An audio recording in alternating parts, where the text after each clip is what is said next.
Okay, good afternoon, everyone. Welcome to the first public meeting for Southeast Sussex Study. This is going to be a hybrid meeting, so we have attendees online and here with us. So we have checked all the systems and systems are go, so hopefully there won't be any hassle or issues. But I would like to first introduce the team. We have Stephen Baird from DelDOT project team. He is DelDOT planning supervisor for this study. We have online with us Jennifer Sinelli Miller. Jen, you want to say hi to the group here? So hello, everyone.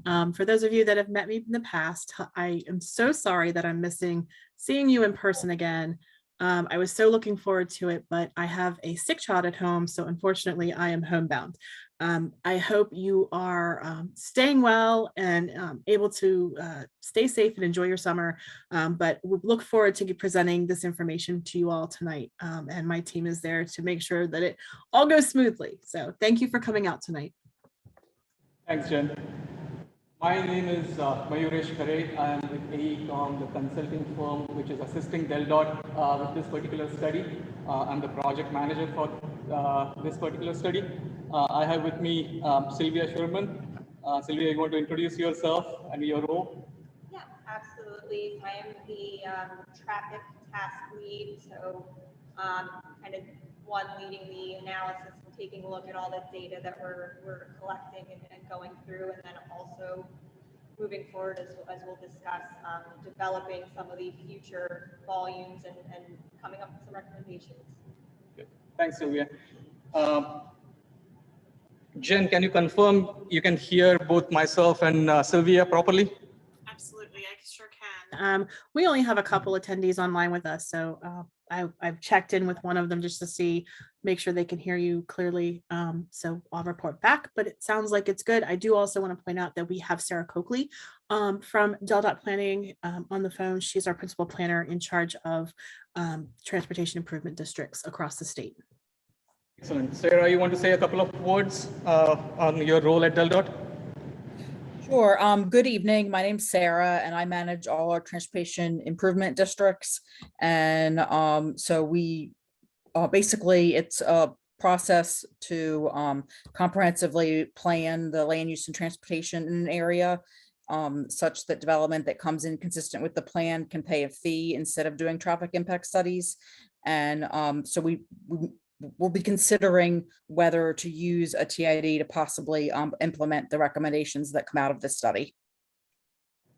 Thanks, Sarah. We also have our partners from Sussex County. I would like for you to introduce yourself to the group, please. Sure. So I'm Chase Phillips. I'm a planner with the Sussex County Planning and Zoning Department.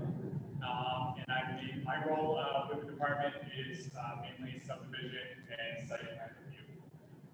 I'm Jessie Lindenberg. I'm also the Sussex County planner there as well. Same kind of work.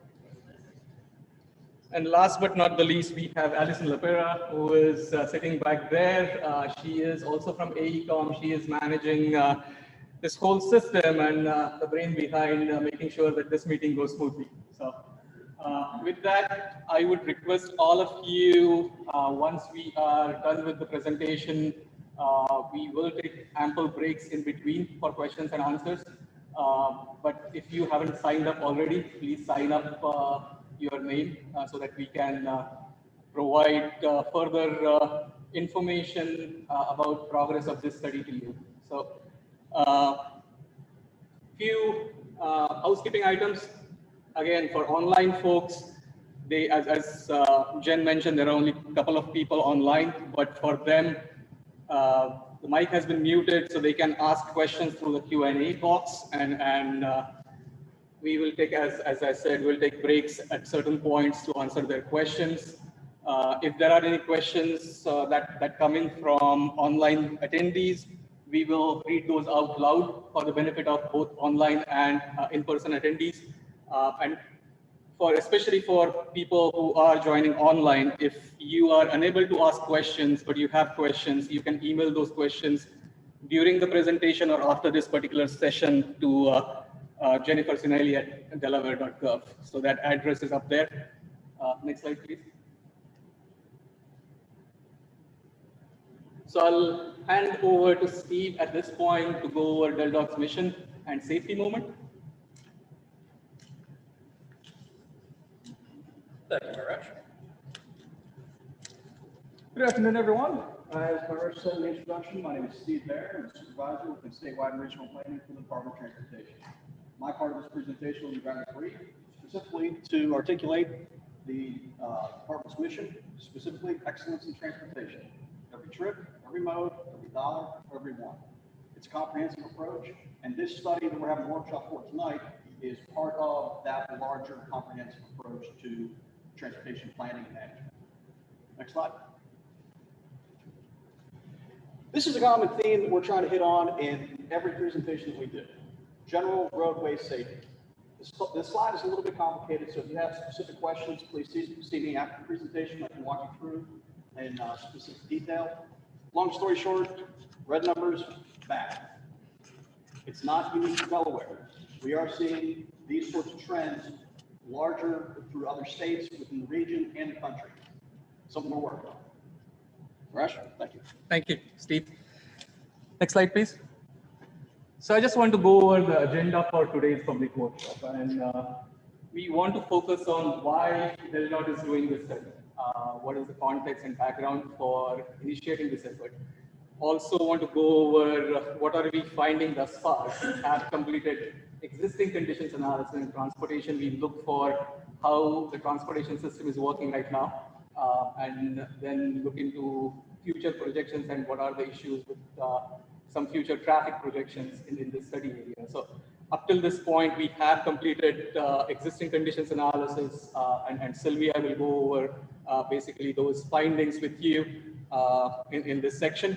And then we'll briefly touch base on what's next, right? So we have completed existing condition. This study is going to continue for next few months. What to expect in next few months, and we'll again come back to you with another public workshop at the end of this particular study. So that's the agenda for today. Next slide. So again, why DelDoc is doing this particular study? As you know, this particular study area, Sussex County in general, is growing rapidly, right? So it's tremendous growth that is happening in the county, and especially the eastern part of the county is growing at a much faster rate than the western part of the country. So we want to make sure that all of those development pressures and growth, they translate into traffic volumes, they translate into trips on the road, and it relates to congestion. You have experienced as a resident of this particular area, there has been a significant peak summer traffic congestion issue. But also what we are seeing through numbers and data is the year-round population is also increasing significantly, and this is becoming a year-round problem. This is not anymore summer-only problem, right? So we have heard a lot from homeowners associations and legislative representatives that this area needs a holistic look and approach to see how the circulation is happening, how traffic is moving around this particular area, and what are the issues associated with that. That's the reason why DelDoc initiated this particular study. Now, with traffic, congestion becomes an issue, but with congestion, there are some other issues that also come hand in hand. Some of those issues are if there is a backed up traffic, people try to see the best possible way to go around that condition, right? They cut through local streets or neighborhood streets, and that's the traffic that is not intended for those classification of roads. So that's one of the problems that we are seeing. Multimodal safety concerns. Steve just showed that slide regarding the fatalities. We want to focus on a vision zero, which is zero fatality, and everything related to congestion, everything related to geometric problems, they basically lead to some of these accidents. And Sylvia will go over some of the accident analysis that we have completed for this particular study area in the existing section. But bottom line is quality of life impacts. Like we have heard from everyone in this area, residents, legislative representatives, that people are facing problems, traffic issues, safety issues related with traffic. So that's the reason we need to look into all of these things. What is existing performance of the system? What is future projected growth? How much traffic, more traffic will come into this area? And what are we looking at from traffic point of view, maybe 10, 15, 20 years out from now? And make sure that we are developing a system, we are coming up with improvements that are taking care of all of those issues and making this area more livable and improve quality of life for the citizens. That's the intent for this particular study. Next slide, please. This is the study area that we have. It consists of 3 or 4 corridors. SR 54 starting on the east from Fenwick Boulevard. On the west, it is Hudson Road. That's the segment that we are including in this particular study. Also SR 20, which starts from SR 54 on south, goes all the way to Bayern Road on north. Bayard Road starting from SR 20, going all the way up to Central Avenue there. And then Old Mill Bridge Road, which is from Bayard Road all the way to SR 54. So we have those 4 corridors as a part of this particular study. We are looking at circulation issues. We are looking at overall traffic intersection performance issues. All of those things as a part of this study. And we have 10 intersections which are unsignalized and 3 intersections which are signalized intersections within our study area. So that's basically our study area for this particular study. Next slide just shows the list of all those intersections and segments that I just mentioned to you. So this is the study area that we are focusing to understand what are the existing problems, what are some of the developments that are coming into this particular area, and what are going to be some of the future issues before we identify improvements for addressing those issues. Next slide, please. Want to definitely give a context to the recent study that DELDOT completed. That was a SR 54 study, and this particular study was focused on more on safety aspects and pedestrian safety. So that study DELDOT completed last year, and some of the recommendations coming out of that study are pedestrian safety improvements, street lighting between SR 20 and Blue Water Run, some of the signal timings around the corridor, especially between the Fenwick Boulevard and SR 20 intersection, right? Some of those signal timings and offsets are required to be adjusted. Transit improvements are required, and definitely sidewalk and sidewalk or complete street projects to take care of all modes of travel within the study area. So those are some of the safety-related issues and recommendations that were established as a part of SR 54 study that DELDOT completed. What this particular study is going to do is we are going to take those safety recommendations and marry them with some of the operational improvements that are required from traffic point of view, right? And look at the overall system and come up with improvement needs for this particular study. So there have been a lot of progress that is going on. It's not like DELDOT is just doing studies. DELDOT is actually taking action. A lot of these improvements are either completed or in design or in construction. So I'll give you a few examples. Basically, Old Mill Bridge Road, speed reassessment has been completed. That has been now posted for 40 miles per hour speed limit, and signage has been introduced for curvature related because there were some geometric related accidents in that area. So signage has been added approaching the bridge there. There's also, it's not shown on this particular slide, but the intersection of SR 20 and Bayard Road, that has been signalized now. So that was previously unsignalized intersection. So that improvement has been completed as well. Some of the design improvements are basically adding some restriping dual left turn movement turn lanes for SR 20 approach onto SR 54 eastbound. Then some of the pedestrian accommodations at the signalized intersection of SR 54 and Dukes Road, those improvements are in design. Also installation of 35 miles per hour speed limit sign for SR 54 between Madison Avenue and Old Mill Bridge Road. Some of these things are already in design. You'll see those getting actually implemented on ground soon. Some of them are in construction, flashing red arrow left-hand phasing for northbound approach of SR1 at SR54, that improvement has already been put in place and it's in construction.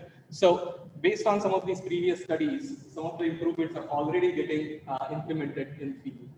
And once we come up with some of the improvements based on this particular study, we will also look into short-term improvements, mid-term improvements, and long-term improvements, and start focusing on how to get those short-term improvements already in place so that residents can see benefit right away.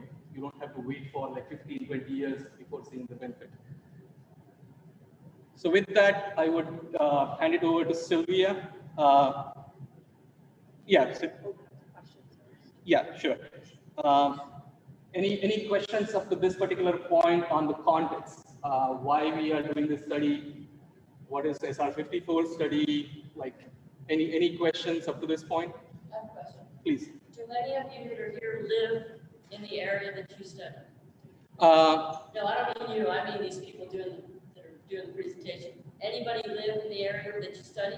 So I'll just repeat that question for our online audience. The question is whether the project team, whether we live in this particular study area. And I'll start with that answer. I'll ask Steve to jump in as well. Some of our Del team members are nearby.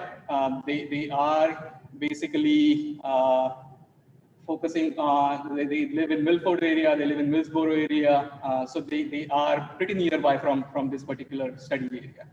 Some of the consulting team members, we may not be exactly in this particular study area, but we have been visiting the study area pretty quite often. As field visits, we have done extensive field visits. We have done actual travel time runs. So we came out and we just don't want to see things getting modeled on computer and just see what is happening in computer. We want to see how things are actually on the road, right? How residents and everyone here is experiencing traffic issue. And so we have made a lot of field visits in person here during different congestion peak hours, during different times of year. So we have done summer visits, we have done other visits. So that's a brief answer to your question, and I think Jen will chime in with more. Jen, please go ahead. Thanks, Myresh. So while I don't live in Fenwick Island, I did grow up in the original Pot Nets. I have family all over Sussex County, and I live in Sussex County myself, in Sussex County part of Milford.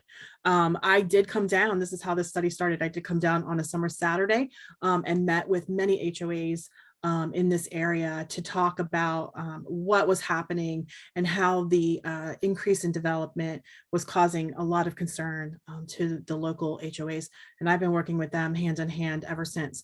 This study was launched because of request from Senator Hawker, who worked with myself, Representative Gray, and then Councilman Riley. I'm not sure if your councilman has changed for this area, but I do want to reassure everyone that I am well aware of what is happening in this area. I literally just had an email exchange with someone from our traffic department in regards to development coming up Route 20. So please rest assured that we are working in this area. We are very well aware of everything you all are experiencing. I don't want anyone to feel like we are just doing this from Dover, because that is not the case. So thank you so much for coming out tonight. We do appreciate you all being here, and we hope some of this data that we've collected is going to help kind of inform you with what the actual data is showing us and what we are seeing on the ground. Thanks.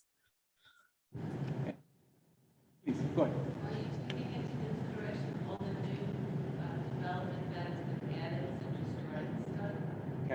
I'll repeat the question. The question is, are we taking into consideration all the new development that is being added in this particular study area? And the answer is yes. And you will see some slides at the end of this presentation, which are summarizing the existing development that is already online, already being built in the last couple of years, and some future development that we know is coming up online. So you will see all of that summary of that development in this presentation. Yes, please. When will the public have opportunity to give you input on suggestions? Okay, I'll repeat the question. Question is, when will the public have opportunity to provide input and suggestion for this particular study? I'll start, and Jen, you can chime in as well. Throughout this process. So we, on the opening slide, we had that email address for Jennifer Sinelli, who is the project manager for Del Dot. We are definitely welcoming all the feedback, all the suggestions that you have throughout this particular study. We also have comment forms, and Steve back there is just showing. So those comment forms are available here as hard copies. Those comment forms are available online on the website, Del Dot website. So we welcome all your input and suggestion throughout the study process, because as Jen said, you live here, you face these problems, face these issues, and you understand these opportunities day in, day out. So we are not trying to say that we know better than you. We just want to work with you, together with you, and understand how we can solve some of the issues that you are facing together for this study area. Jen, you want to chime in? Sure. Thanks, Myrish. That was a great answer. And it's everything I would agree with, which is that we are open to public comment at any point during the study process.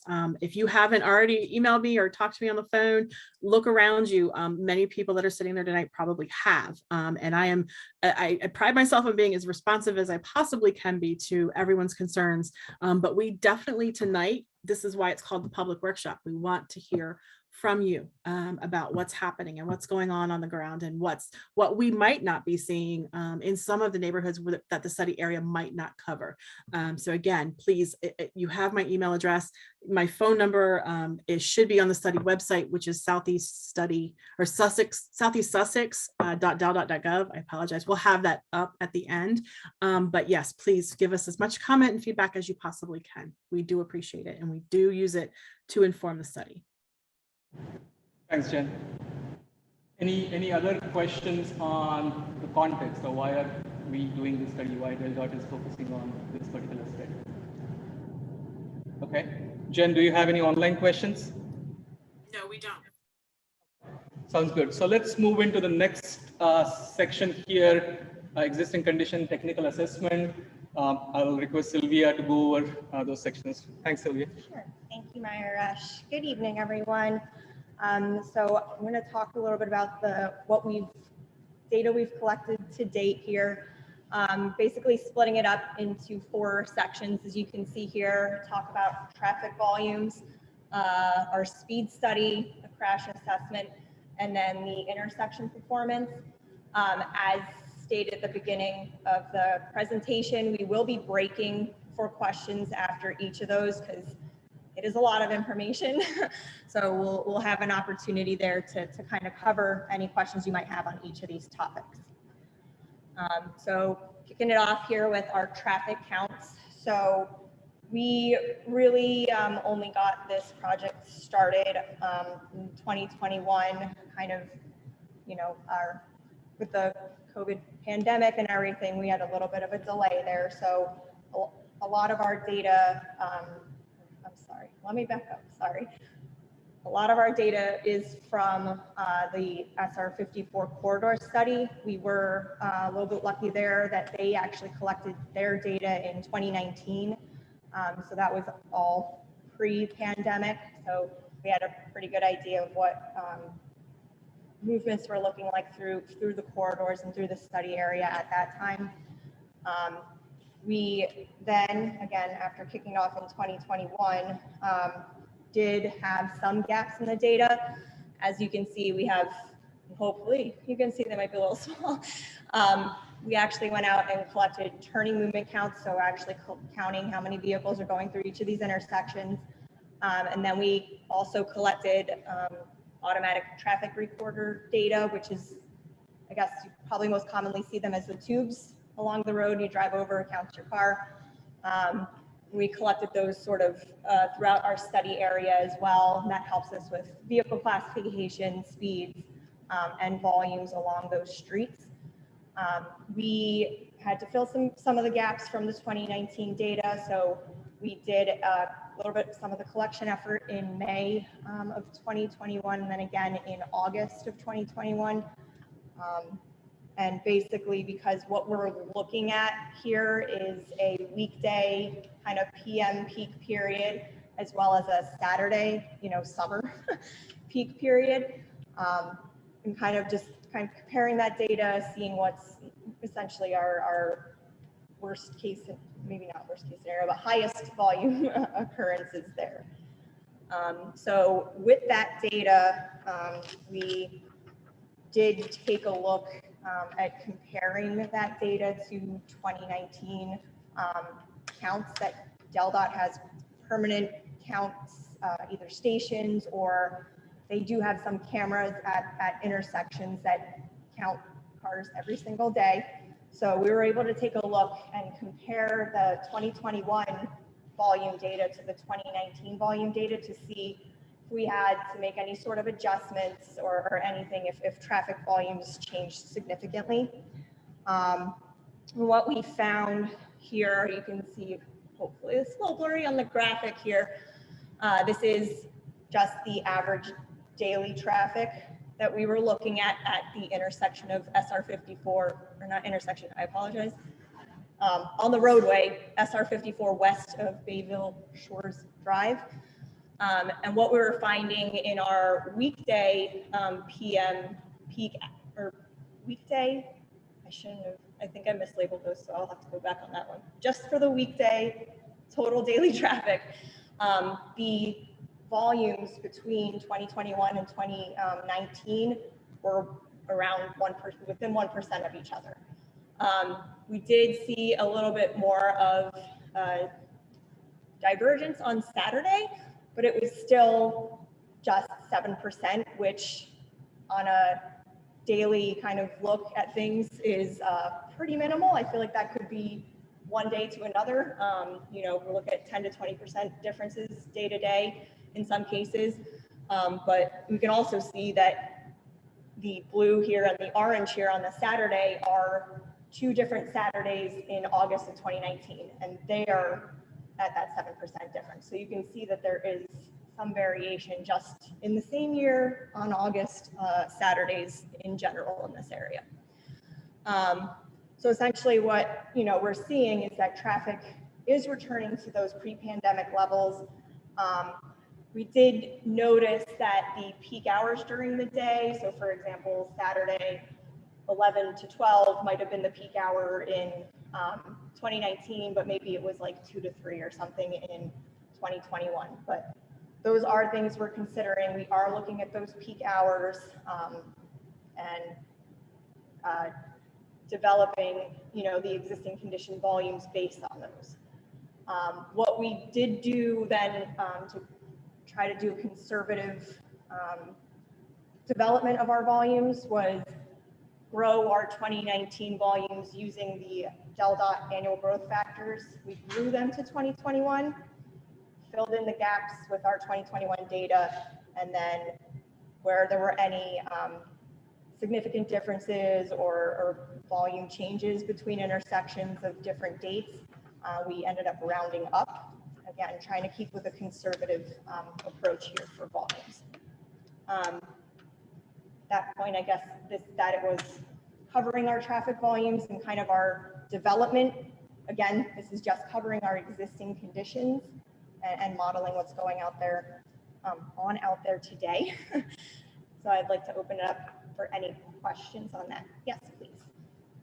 Will there be any consideration for the volume of cars that will be coming with all the new developments that are coming on Route 54? Or put another 2,000, 3,000 cars, when all those developments are finished in the next 3 years? Mm-hmm. So the question was, will there be any consideration for all of the developments that are coming in or planned even in the next 2 to 3 years? So there will be, I think we're covering that on some of our later slides. We do understand there is a significant amount of development planned and approved to come in. So that will be part of our future traffic analysis and understanding like where those where congestion issues or any of that may start to come up because of these developments. But right now we've just looked at the existing conditions and making sure that our model represents those conditions and what problems or issues we're facing today. I'll just add to that answer. Basically, we will definitely look into the developments that are coming online in this particular study area immediately in the next couple of years, but also going out maybe another 10, 15, 20 years, as I said earlier. But we are, as a standard practice in transportation planning and engineering, what we also do is there are trips on the road which are just passing through the study area, right? They are traveling on SR 54. They may not be getting to some residential unit within the study area or any commercial mall or something. They are just passing through, but they are also adding to the traffic on the road, right? That's additional traffic on the road through the study area. So we are also looking at those components, traffic that is just passing through, which is we call as pass-by traffic, and traffic that is getting generated and attracted within the study area because of the new development. So we are going to take a look at all of those components.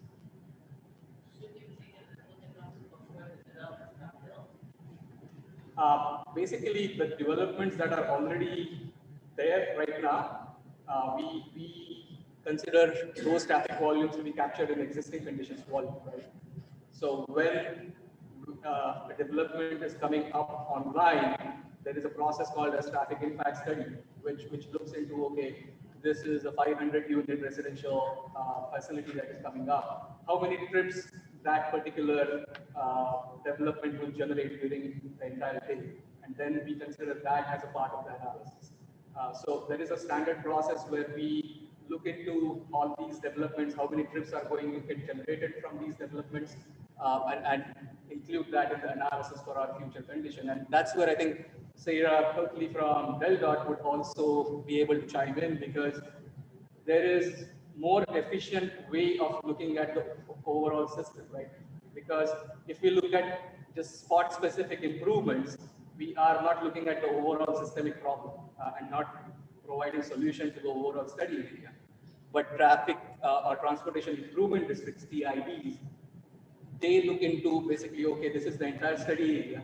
We are expecting X number of trips to be generated because of all the development that we are anticipating in all of these different locations in the study area. And then look into, okay, what are the improvements as a system, not only like this intersection standalone or that intersection standalone. As a system, what are the transportation improvements that are required for the study area so that the study area can efficiently basically keep flowing through, traffic can keep flowing through the study area. So that's, Sarah, do you want to just add in maybe a couple of sentences to explain the benefits of TID that may be considered for this particular area?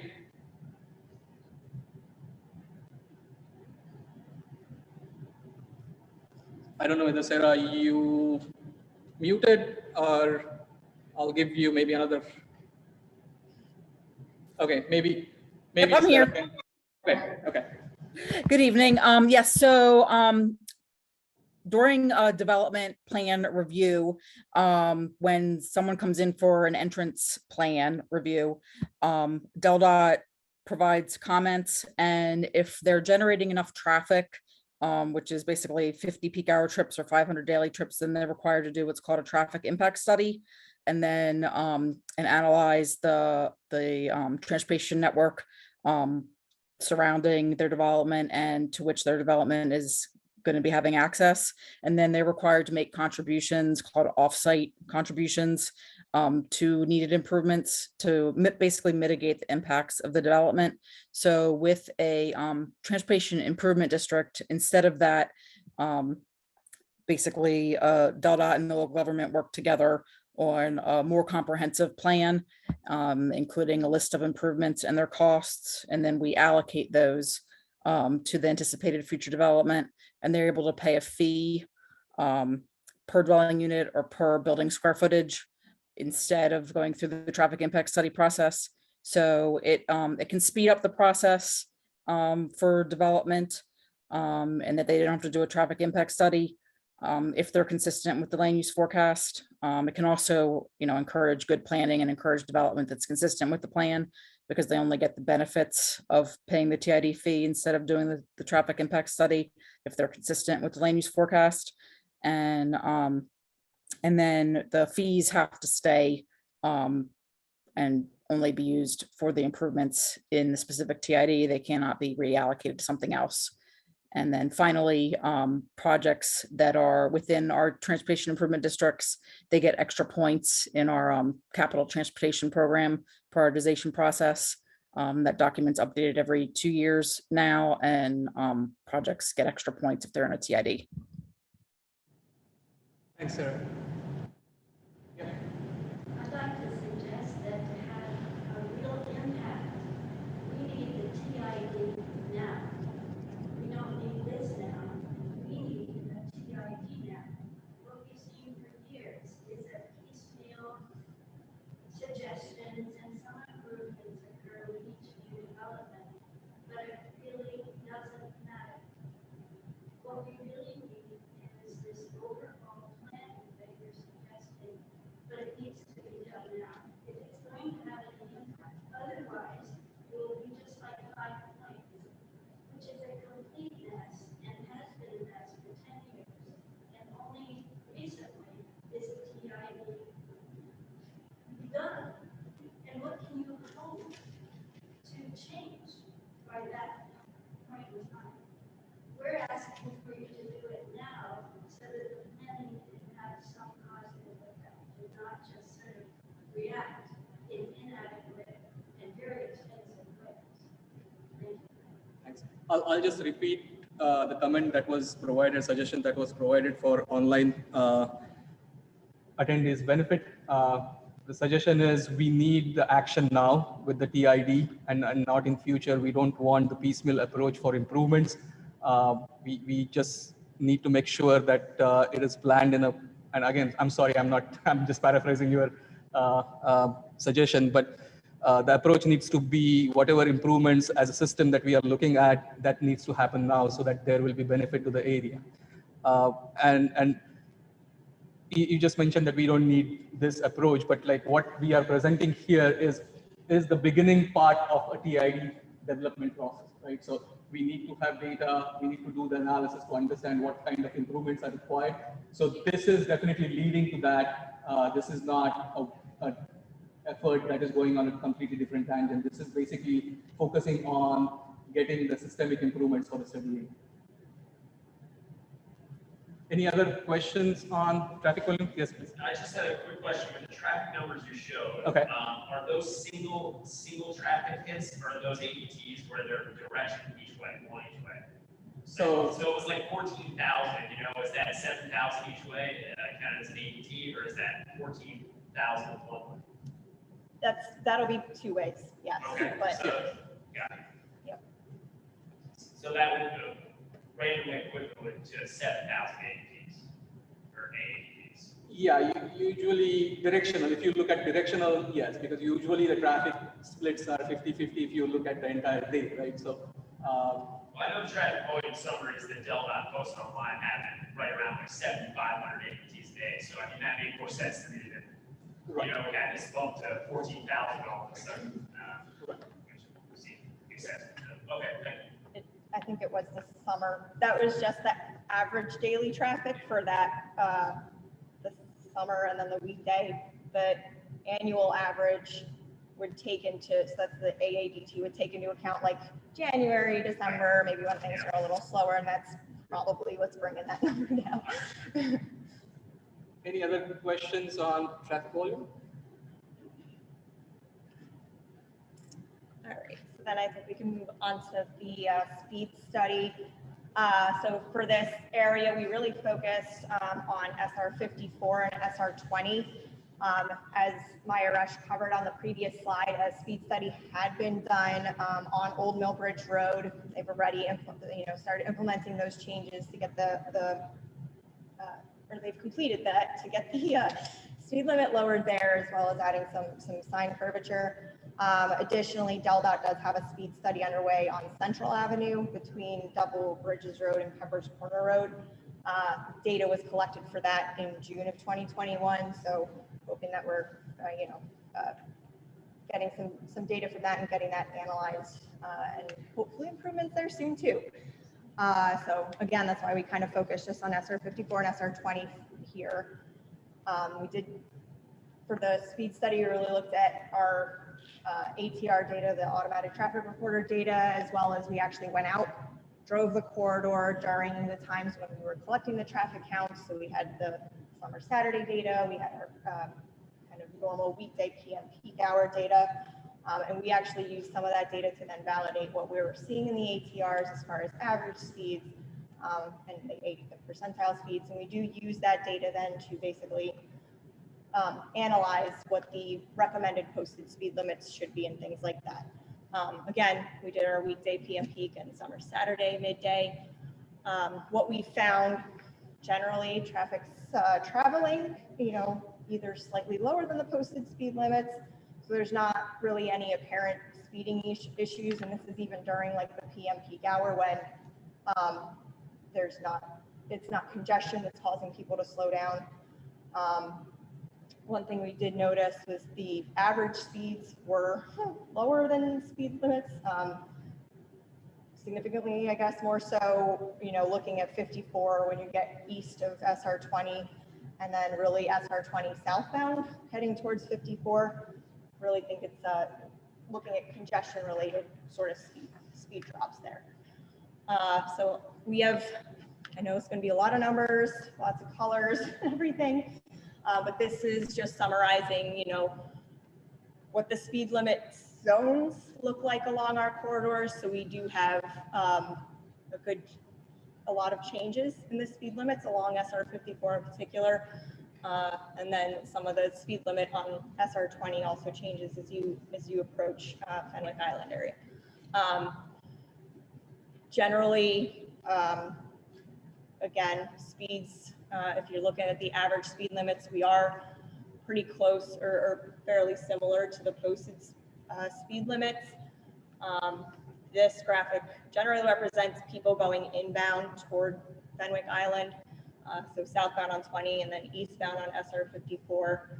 I guess the biggest difference we saw, and this is the weekday PM peak, was kind of, again, where we said southbound on SR 20, we're looking at an average speed of like 31 miles per hour when the posted is 35. So then our next slide actually shows them the opposite direction. So people heading outbound from the Fenwick Island area to the west and north. Again, fairly close to posted speed limits. The one area we had quite a bit lower was this bottom right corner, is the average speed was 21 miles per hour, and that speed posted in that area is 40. So again, kind of seeing the congestion issues leading into the travel speeds. So then our slide here, kind of going back to eastbound heading into, or eastbound and southbound heading into the Fenwick Island area, but during the summer Saturday midday peak. So some of the big differences that we saw here, and mostly focused on the right side here, from for SR 20 heading south from Tidal Road to SR 54, the average speed there was 18 miles per hour. In the weekday PM, it was 31. So again, we're seeing that congestion during the summer Saturdays taking an impact on the travel times here. And then again on SR 20, heading eastbound to West Fenwick Boulevard, in the summer Saturday, we had an average speed of 26 and it was 38 in the PM weekday. So again, more just congestion heading over to the beach area. So again, similarly for our summer Saturday heading outbound, the biggest one here, I think the biggest difference we really saw was SR 20 kind of heading north, was, well, yeah, it's not a big difference, but it was a bigger difference, was 49 miles per hour is 44, but the rest were actually fairly close to the posted speed limits there. So what we really look at when we're kind of deciding on what speed limits we should be implementing are these average speeds and these 85th percentile speeds. The 85th percentile speed just means that 85% of drivers are traveling at or below that speed limit. So just generally across the board, we are seeing these very close to the posted speed limits, and these are what people are actually traveling at. And that's on SR 54. And the next slide just shows SR 20. Similarly, our speeds are very close to the current posted speeds. So we're not, our actual like travel speeds that we saw in the field were very close to the posted speed limit. So again, why we were, we weren't seeing any speeding related issues when we did the ATR and travel time run data collection, but we do have some spots where we noted lower speeds due to congestion. So I think that's where we, again, kind of pausing for any questions on that speed data or speed study. I would like to note that Allison, who is sitting back in that box there, she actually sat in the car, drove the study segments back and forth at several different hours and recorded those times. So this is basically based on actually driving the car in the car, like overall traffic flow. So this is not something that is generated from computer, or this is not something, this is actually based on what we are recording from ATR tubes which are laid on ground and actual person driving with other cars in the traffic area.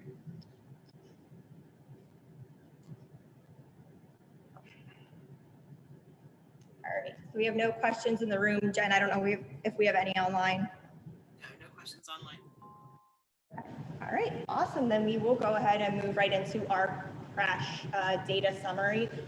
So we did this summary, I believe we pulled data last year. So we were looking at the latest 3-year period. At that time was January 2018 through December 2020.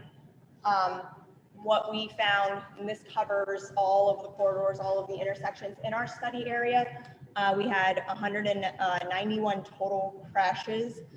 Of those crashes, 39% of them were hit fixed object or animal crashes, 29% were angle, 20% were rear ends. I know that doesn't add up to 100, right? So there were other ones, but we're just highlighting the top 3 highest crash types that we saw in the data. As far as crash severities, we had 37 injuries.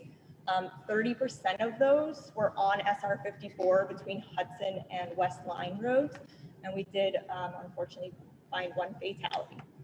As far as contributing factors, and this kind of leads into like what type of things we look to fix in the corridor. So 25% of the crashes were due to driver inattention or distraction or fatigue.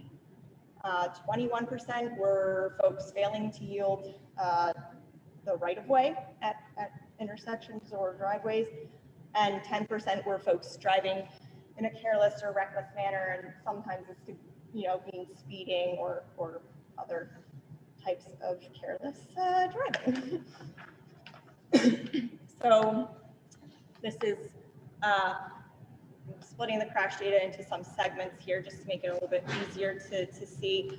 So we're starting with our highest accident occurrence area, so SR 54 between Hudson and West Line Road. So what we're seeing here, and you can hopefully sort of see by the shapes and the legend here, the highest occurrence, or the highest number of crashes was really hit fixed objects and animal crashes, which does lend to the highest contributing factors here, either distracted driving, reckless driving. Again, if it's speeding, people are going too fast for the roadway geometry conditions, maybe they're running off the road, things like that. So one thing we do have, so Hudson and SR 54 was a part of the DELDOT 2019 Hazard Elimination Program because of some of these crashes, and there are some developments are planned in that area. So they have a high number of angle crashes and fatalities. At least when they looked at the data, there were a few more fatalities than what we have here. So they did end up looking at maybe recommending a roundabout in that area just because of the safety and it would eliminate the ankle crash or severity of ankle crashes in that area. So then moving to the east here, looking from West Line to SR20 on SR54.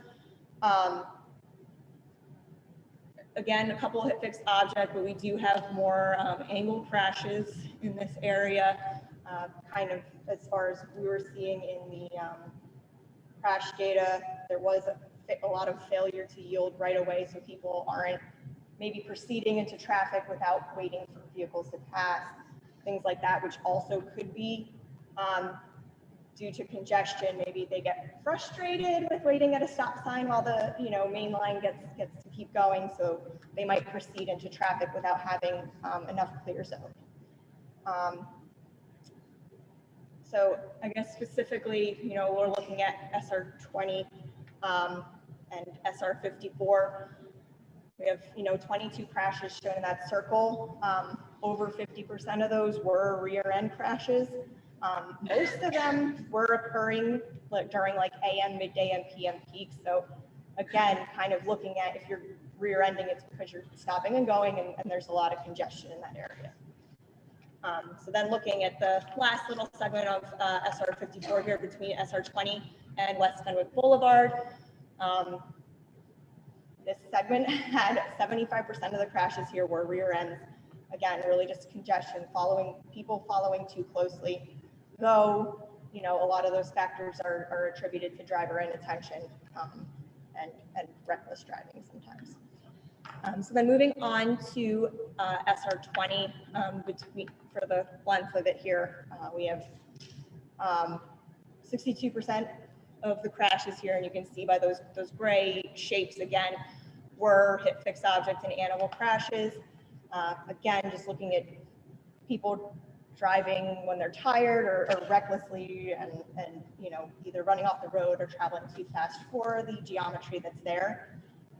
One thing I do want to point out, I know the data we had was pulled from January 2018 to December 2020. Bayern Road and SR20 doesn't look so good with 24 crashes there, but we really own that. Sorry, that signal was installed in October of 2020. In looking at the data from really just the 2 months or 3 months, October, November, December, they didn't have any crashes at that intersection at the time. So we're very optimistic that that's helped out with helping some of that crash, the crashes to be reduced. Then moving on then to Bayard Road here, a lot of the crashes here are again hit fixed objects and animal. Again, could be more speeding, with the geometry that's available. One interesting thing we did find specifically in the segment of, actually both segments. So between SR20 and the Cemetery Road here, the 6 crashes that we saw along those segments, all of them occurred in dark, unlit conditions.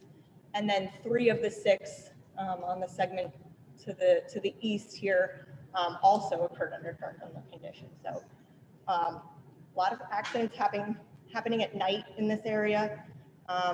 And then at the intersections here, it's mostly angles, though they are low injury angles. They don't have any injuries as a result of those crashes at those intersections. Then we have the last one here is Old Mill Bridge Road.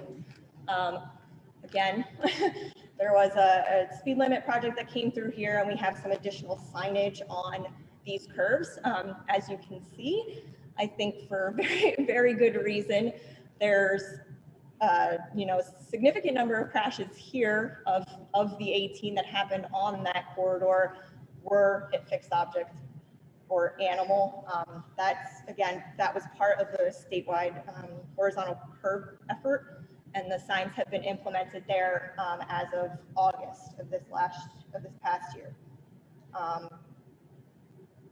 think that's good on that. I know I covered a lot and probably went too fast, but do you guys have any questions? Yes, please. I have one question. The data for this assessment is through 20, so the latest data you have is a year and a half old at this point. Do you feel there's a significant change if you got later data? Is it possible to update? As we all know, traffic's gotten a lot worse in the last year and a half since this study was complete. The question, I'm going to paraphrase, was if we think we should get or to have a look at some of the more updated data since we've gone through the end of 2020. We have a full year, I guess, of 2021 data at this point that we could potentially take a look at. I guess what I'm saying is you showed the crash over 3 years, so has it gotten worse from 18 to 19 to 20? We're just seeing total numbers. And would you assume that to get worse from 21 to 22, what we're seeing now? Yeah, so the more vehicles you put on the road, there's definitely a correlation with the increase in crashes, absolutely. And I think that's also something to, I failed to mention with the speed study, but as you get more vehicles on the road, that 85th percentile speed that vehicles are traveling at is going to get lower and lower. So, you're going to be recommending lower speed limits. Are people going to be driving that all the time? Maybe not. It's more about what drivers are comfortable driving on that roadway. And we are seeing, some of the reckless driving as the contributing factor already an issue on, with the geometry and the roadways we have out there today. I'm not sure that we'd be looking at 2021, but I think we looked at the data that was latest available when we completed this analysis, but your suggestion is really good. We can take a look at more recent data, but I would go back to the first slide that Steve basically presented, right? Although that's not for the study area, but that's for the overall Delaware, and you can see a significant jump. Everything was red, right? Everything was going up. And that's because even though through the pandemic, we had depressed level of traffic activity, cars were moving at significantly higher speeds, right? And cars were moving and then with reduced vehicular activity, we had significantly increased pedestrian and bicycle activity. And the combination of having increased bicycle and pedestrian activity and higher speed on vehicular traffic, that's what contributing to a lot of these crashes and fatalities that we are seeing. So I'm pretty sure the data is going to show significantly higher numbers with more recent, as we saw with Speeds may actually be lower. Right. Because that 85% marker you're using, they can't meet that requirement because there's so many vehicles on the road. Right. So we will definitely take a quick look at more recent available data, but trends are definitely showing that the accidents, especially the fatalities that Steve showed on the first slide, they are going significantly up for the entire state of Delaware. So that's a big trend. Yeah. And as you saw, some of those accidents, basically, especially the Old Mill Bridge Road, right? They were concentrated along that curve.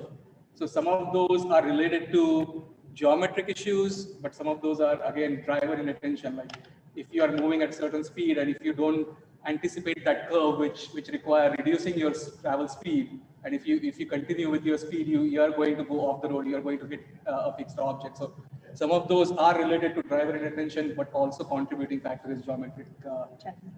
So, yeah. Jen? Yeah, I just wanted to add that there's other studies that are happening across Sussex County, and we are looking at 2021 data right now for some of those. And the comparisons to 2019 data is looking comparable. As you said, some of the numbers are going to go up, obviously. But again, as Myresh pointed out, this first safety slide, we are seeing incidents that are just off the charts ridiculous in the numbers right now for fatalities caused by a lot of crazy driving across the state. So it's not just unique to your area. When you add congestion into that, it does make things even more complicated. So please know, though, that we are, again, doing the study. We're trying to get as much information and data as we can to try and help inform our traffic engineers. This is what we want to do. This is what we need to look at even deeper. And this is where we want to start kind of controlling what's happening on our roads. So, please hang in there with us. We do know that it doesn't look good with what's happening on the ground right now. So we're trying to get improvements out there as fast as we can.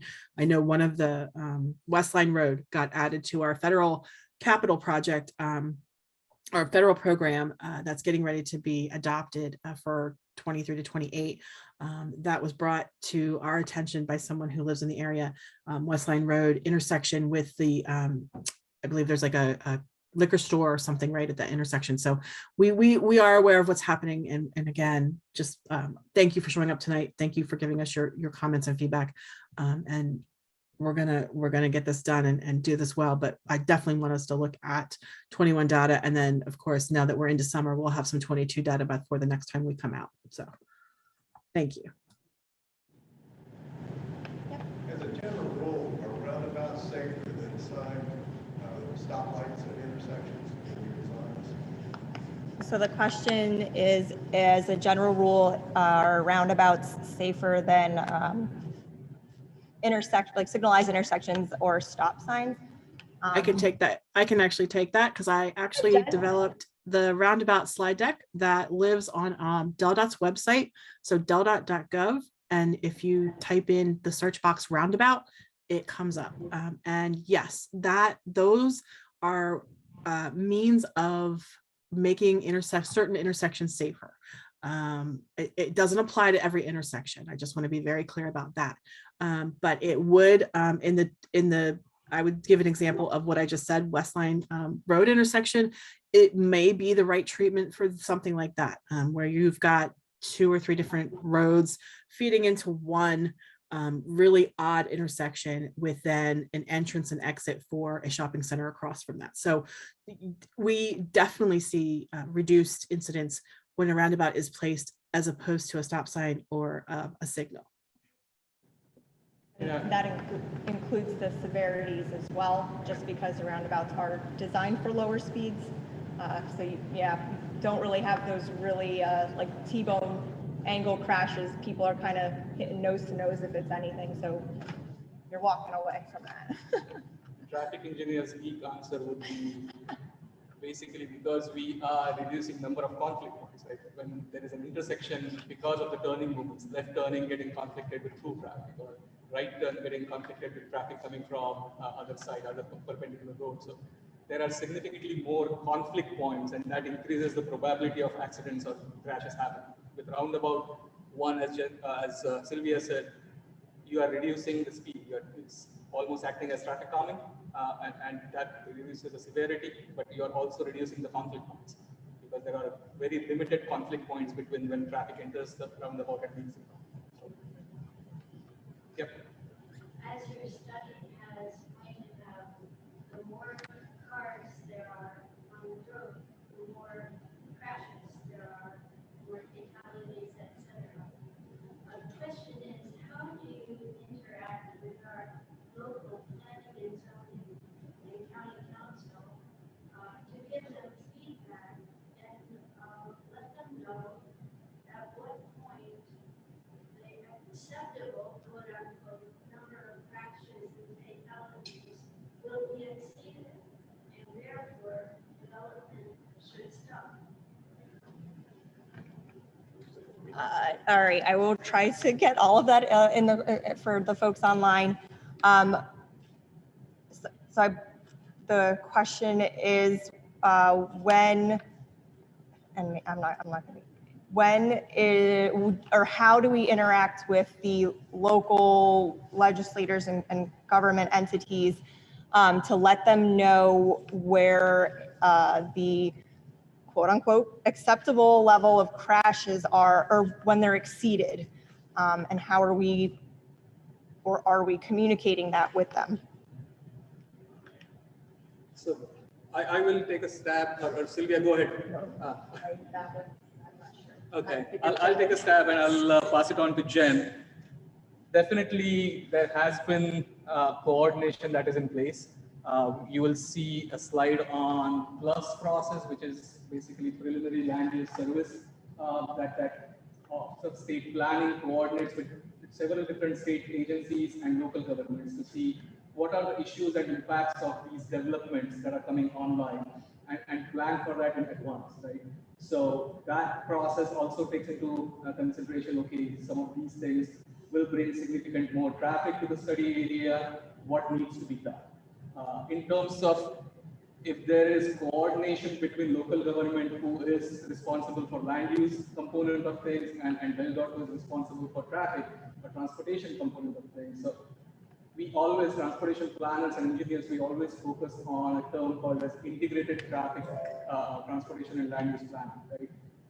One without other is not going to help, because if you have significant land use pressure and traffic or transportation improvements are not catching up to that, you are going to have problems.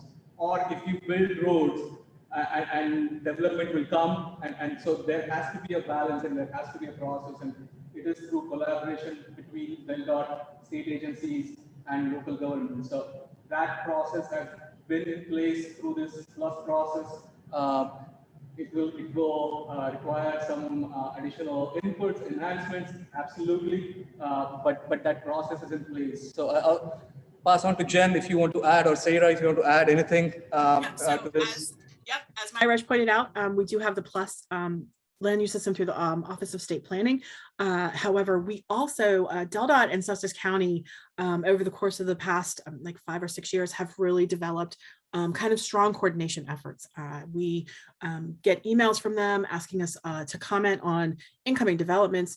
We also have our development coordination section, which actually appears, you've seen some of our representatives from that section at county meetings, whether it be a planning and zoning commission meeting or a council meeting. We stay connected with all of our council members and all of our county planners, as well as our state planners, and we try to work together.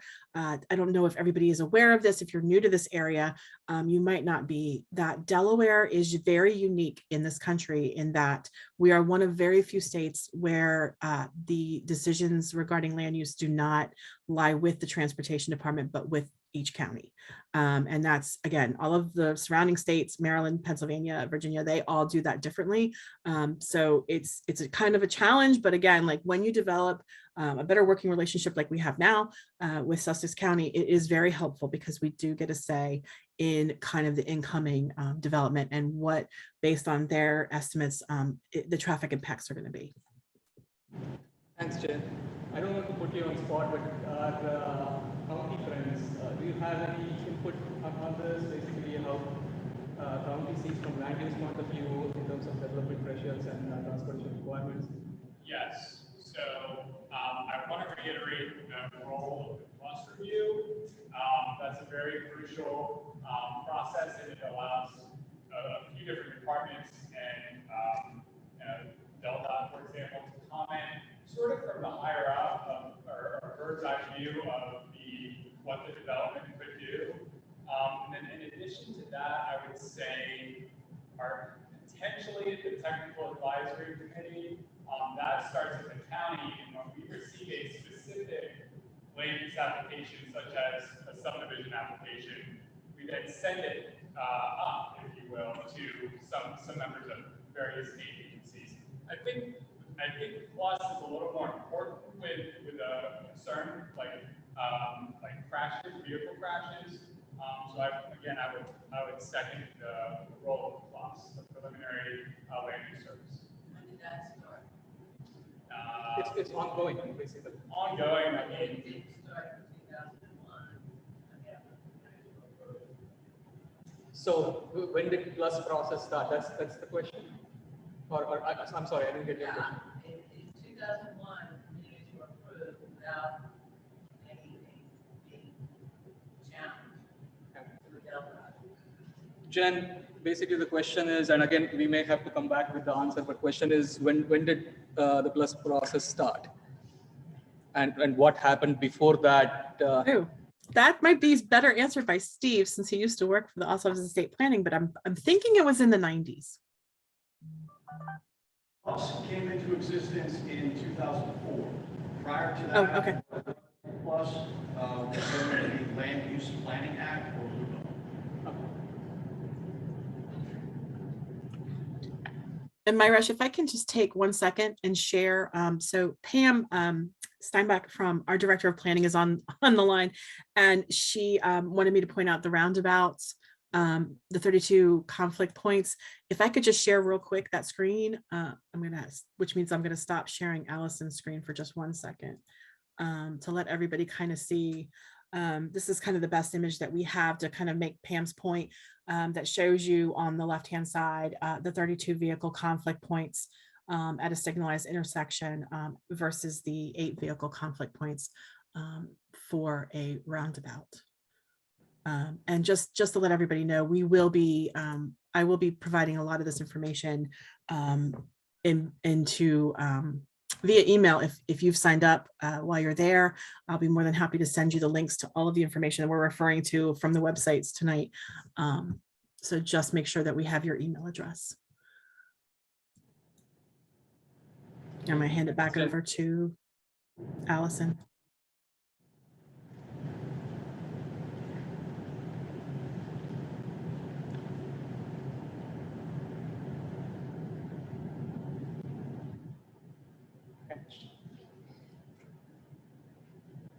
Any other questions on crash assessment until Sylvia makes her way front?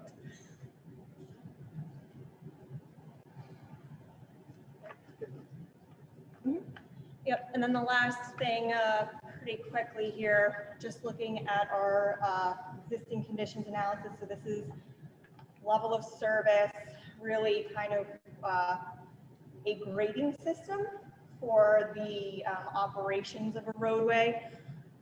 So what we're showing here is more for Sylvia. Yes. I'm sorry, the slide isn't showing online. Can you have that slide deck loaded back up to the Zoom call? Here's the PowerPoint.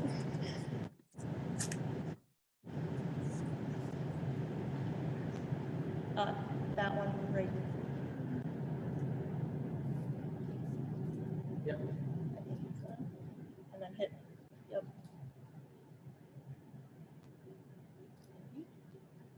Perfect. All right. Is that good, Jen? We're seeing the presenters mode somehow. We're not seeing the full, or at least that's what I'm seeing. Put like start presentation mode first and then try to share your screen. Yeah, you can put this. Yeah, we are, these are some of the first few hybrid meetings, and we are still going through some of these technological hurdles.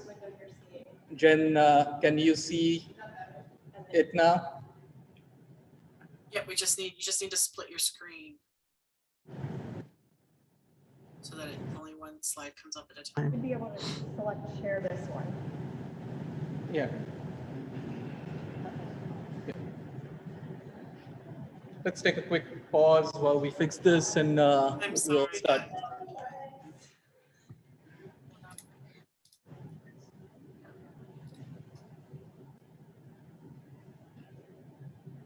There it is. We got it. Yep, good.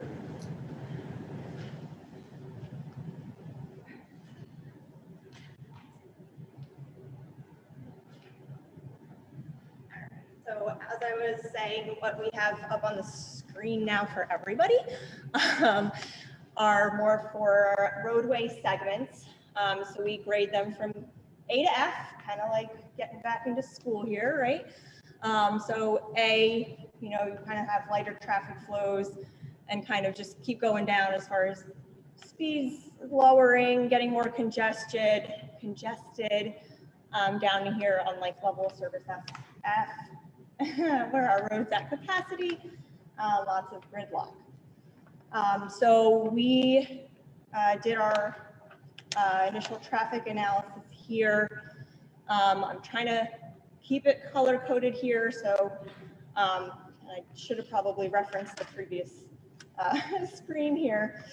But the dark blues, like level of service D, light blue C, and then the greens are B and A. So what we saw for our weekday PM peak period was just the one intersection there operating at a level of service D. So, you know, it's kind of nearing into that ENF lower levels of service. But everything else was operating fairly well at level of service C or better. I guess I should also specify on the previous slide, but like the roadway segments are more their grading is more based on like the density of vehicles, whereas at the intersections, it's based on the delay, so or the average delay, so how long you're sitting, how long you're waiting at that signal. Obviously, level of service A, you'd love to, you know, 10 seconds or less, great, we're through, and level of service F for, you know, over a minute, not loving that. So then going back to our figures here, again, PM weekday, not terrible as far as the operations at the intersections. As far as our Saturday summer, we do have a couple of level of service F intersections. I don't think it's a surprise. SR54 and SR20 is one of them, but also Blue Water Run with SR54 is another one. But generally, the rest of them were level of service C or better. But again, once we start looking at future development, these things will change. This is just existing conditions based on our volume development. So quick one on that. I don't know if you guys wanted any or had any questions on that information. Yeah. What is your improvement plan for the intersection at 20 and 54? So the questions, what's our improvement plan for the intersection of SR20 and 54? So we are not at that point yet. We have just looked at existing conditions. I think Myra is going to cover in a later slide our next steps or our schedule moving forward here. So we are in the process of looking at developments, you know, just general background growth and what we can anticipate in this area. So we're going to use that to develop our future condition volumes, and that'll, so we're, you know, analyzing things in 2050 or what we'd expect with all of the development that's coming in and all of that, and forming our recommendations based on that information. So we're not necessarily recommending on existing conditions. We might have some, you know, small suggestions. In 1999, when Bayside was built, I sat for a meeting just like this about the temporary U-turn that would be at that intersection. And here we are in 2022 with our temporary U-turn. So is it going to take that long to get it improved? No. Also, to add to that, in 2001, when Bayside was approved, no stage existed because the developer had passed away. Now we have 4,700 people coming into that intersection for a concert, which is not in your traffic study anywhere. There's one grocery store that people on the other side of 54 are coming down to, where there's, I don't know, 1,000, 2,000 homes being put in, and they're all coming in through that entrance to Paris Theater. Is that in your study anywhere? So we actually specifically chose dates that on which events were happening at the 7 o'clock at night. The PM peak hour, yes, for the weekday PM peak. That was the night. We looked at Sylvia, can you please repeat the question? I can't hear anything that was asked. Thanks. So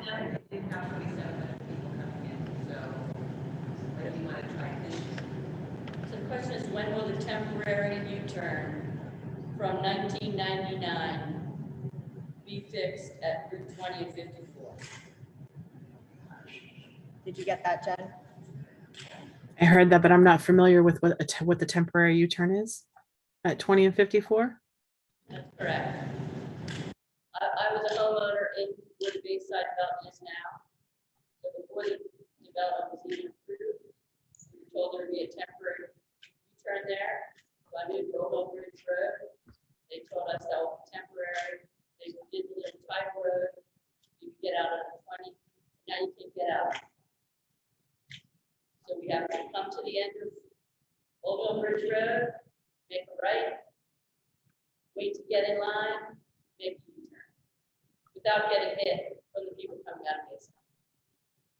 Okay, so if I'm understanding this correctly, this is coming out of the development. Coming out of Old Mill Bridge Road.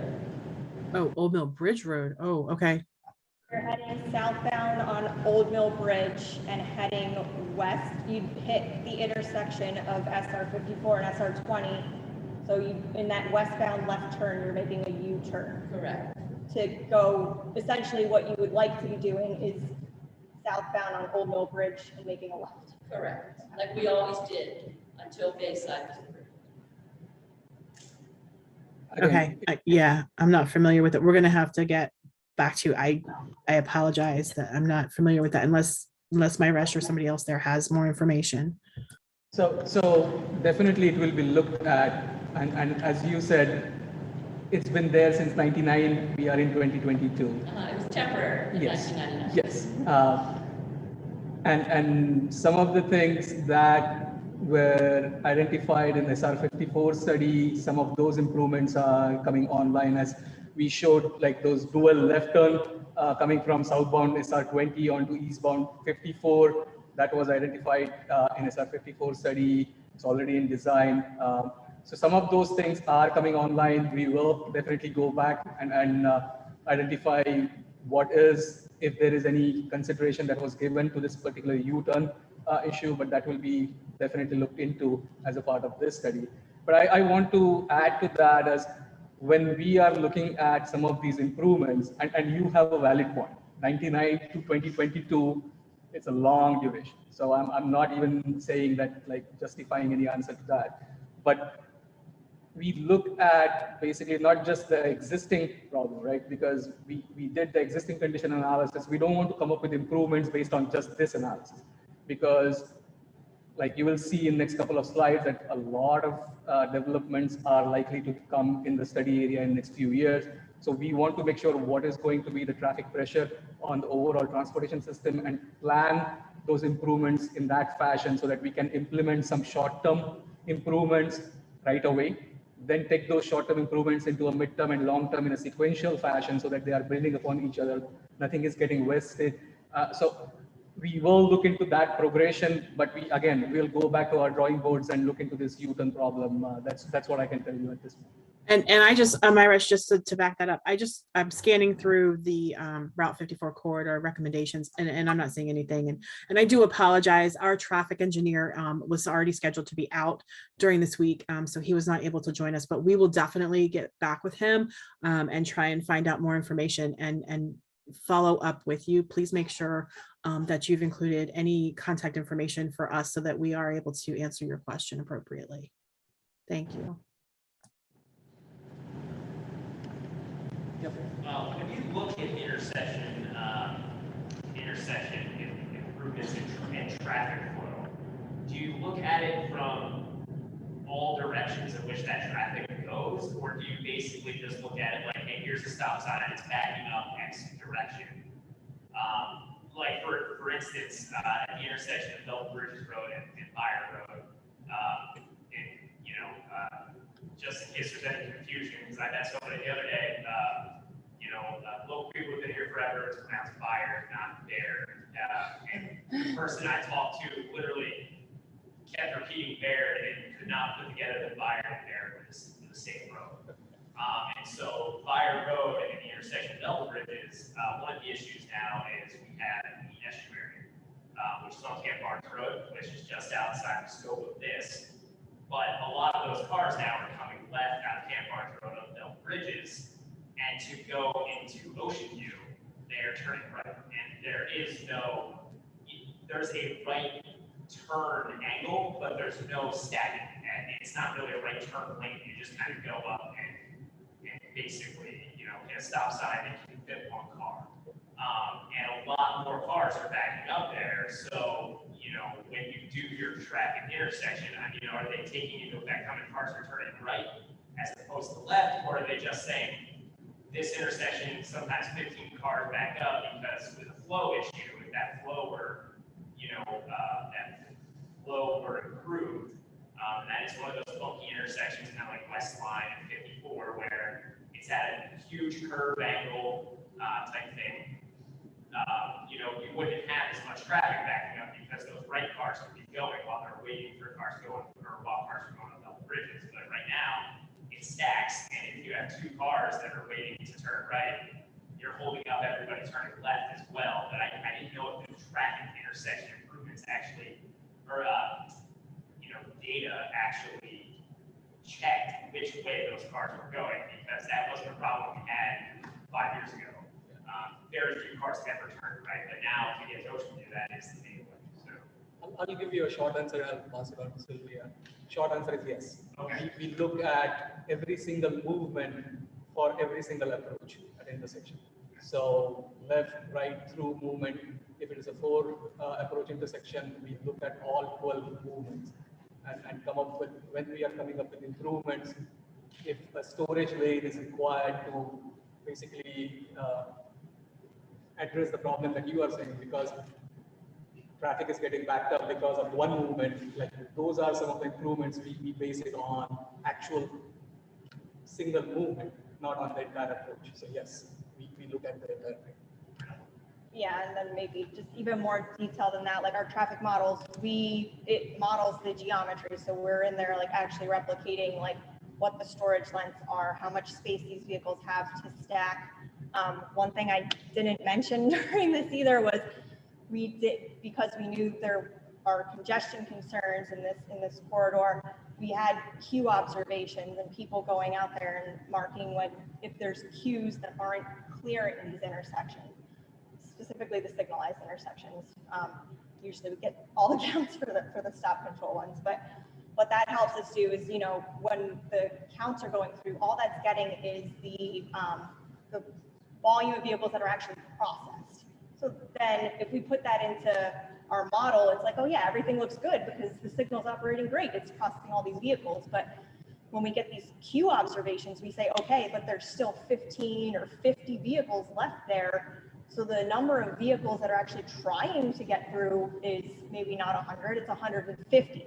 And then when you put that number in there, it shows like it's kind of a way to calibrate your model. I'm going to get way too techie here. But you actually see those cues happening in your model and it accounts for it. So yeah, we take that stuff into consideration.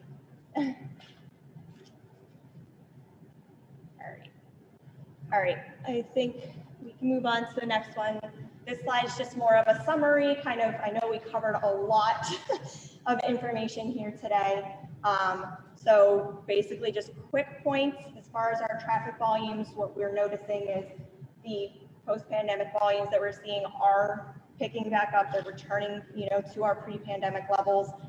As far as what we noticed in our speed study, generally, people are traveling at or, a little below the posted speed limits, even, the recommended speed limits per our analysis are very close to those posted speed limits. We did have some lower areas sort of, near 54 and 20 because of the congestion there. As far as our crash assessment, we are seeing, predominantly, just driver inattention as is the contributing factor. Do have some, speeding, which is, maybe the geometry isn't quite, meeting with the speed limits, or people are traveling faster than the geometry can handle. And we also do see some peak hour congestion contributing to those rear end crashes. And that, as far as intersection performance, again, during the weekday PM peak hour, everything looks to be operating fairly well and at an acceptable level of service. During the Saturday midday, we did see, 11 of our 13 intersections are operating at an acceptable level of service, with 2 operating at that level of service F, which is unacceptable. And again, with the increased volumes, we're anticipating that will get worse there. So just looking at existing conditions, and I think I'm turning it over to Myresh to cover next steps. Okay, so that's basically what we have done to date. But there is a lot, as I said, this is not just about existing conditions, right? We need to look into future, what development pressures are for this particular area. So we are going to look into growth projections, how many developments in the study area, how many square feet of commercial development, how many residential units are anticipated for this particular area, how those translate into future traffic volumes, based on that, what would be the intersection performance for our study area intersections, and then come up with potential improvements, as I said, in short-term, mid-term, and long-term fashion, right? So next slide, please. So this is what I was referring to, the plus process, and Steve also referred to. This is the preliminary land use service. As I said, Office of State Planning, they coordinate this with several state agencies and local governments to understand what are the impacts and issues associated with some of the anticipated developments in the study area, right? Or in the entire state of Delaware. And the intention for that is so that we can do advanced planning for some of these improvements and coordinate and collaborate with local governments so that both transportation and land use decisions can be made hand in hand. So they are not done in vacuums or silos. So what we are seeing is significant growth for this area, as I said at the beginning of the study. What you see in the first column is these are all the developments that are identified in the plus process at this point, of which already in terms of residential units, what is in the plus process right now, 1,240 units are already being built in the study area. And based on what information that we have in the plus process, we are looking at another 9,200 plus units coming to this area. This is based on the information that's already in the plus process. So that's significant growth that you're looking at in terms of commercial development. Right now, what is in the plus process, about 335,000 plus square feet is already on ground, it's built, but almost 10 times more, 3 million plus square feet of development is anticipated based on what information that we have in the plus process, right? So a lot of development is coming to the study area, how it translates into traffic. As I said, every single house generates a trip, every single commercial establishment attracts a trip. So there is a lot more traffic on the road. And so we will look into basically traffic projections from this anticipated development that is coming in into this study area. And as I mentioned before, this is just study area development. We will also see what is increasing because it's not only the study area that is growing, everything around it is also growing, right? So there will be trips that will be passing through the study area, which are not intended for study area, but they are still using SR20, they are still using SR54, and those will also add to the pressure. So we will look into that overall growth projection for this area and how it translates into traffic volumes, how it translates into intersection performance. So the timeline for the analysis, next steps, next slide, is we are in the process of coming up with those growth projections, as I showed you some of those preliminary numbers. In the fall, we will basically use that information, get that translated into a travel demand model, how those trips are generated, how they are distributed, and create basically traffic volume flows. These are estimates or projections for future. With that information, we will come up with what is the performance for intersections and segments anticipated for future conditions, and then come up with potential improvement identification. And as I said, these will be short, medium, and long-term improvements that are going to enhance safety operation throughout the study area and intersections. And they will be gradual. Short-term improvements will lead to mid-term, they will lead to long-term. So you will not have to wait 23 years for a U-turn to go away, but like we will look into short-term immediate actions that can translate into mid-term and long-term actions. So that's the timeline that we are focusing on to complete this particular study. Again, come back to you with the outcomes of future conditions as similar to what we presented today for existing conditions. So we definitely need your inputs. As I said before, we are not pretending that we know everything. You know everything because you live in this area, you drive, you stay, and you play in this area, right? So we definitely want your input.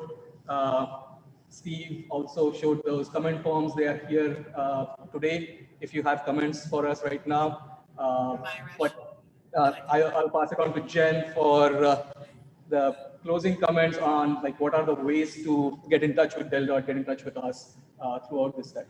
Jen, And I just wanted to point out for those of you that are familiar with me from the 5 Points Transportation Study, we did kind of the same thing for that study, right? We developed a short, medium, and long-term recommendations from the working group, but this is something that is going to come out of this study for your area. And just to give you some hope, we have in 5 points, 56 out of the 78 recommendations either completed, in progress, or ongoing. So like Myresh pointed out, I don't want you to think everything that we come up with is going to be another 20 years down the road. There will be things that DelDOT will be able to take and move forward sooner rather than later. And again, we do work internally very closely with our traffic engineers and our project development teams.